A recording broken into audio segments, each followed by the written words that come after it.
পর্যটকরা নানাভাবে এখানে আসার জন্য প্রস্তুত হয়। আমরা ইতিমধ্যে দেখেছি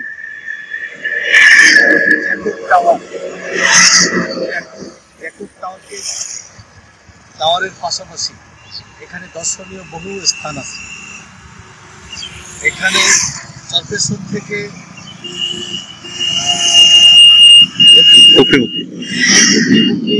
এই যে মহাসড়কের পাশে হাজী মতলব আয়েশা ফাউন্ডেশন আমার দৃষ্টি আকর্ষণ করতে সক্ষম হয়েছে।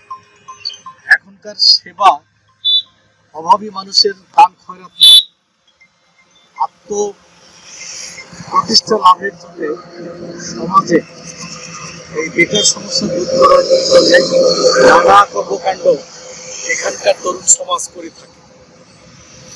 এই হাজী মতলব আয়েশা ফাউন্ডেশন সেই কাজ করার মধ্য দিয়ে এগিয়ে যাচ্ছে।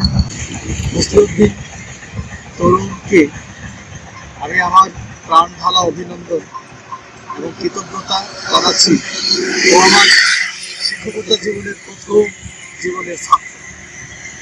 ওর মধ্যে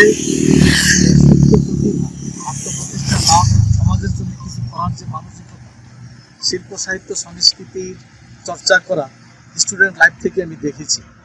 সেই 2001 সালের পর থেকে এই পর্যন্ত শিক্ষা জীবন পেরিয়ে, শিক্ষকতা জীবন পেরিয়ে তিনি তার নিজ এলাকায় এই চরপেশ্বরের গ্রামে গঞ্জে তরুণ সমাজকে আধুনিক স্মার্ট মানসিকতায় গড়ে তোলার জন্য, কর্মসংস্থান সৃষ্টি করার জন্য এই হাজী মতলব আয়েশা ফাউন্ডেশন গঠন করে কাজ করে যাচ্ছে।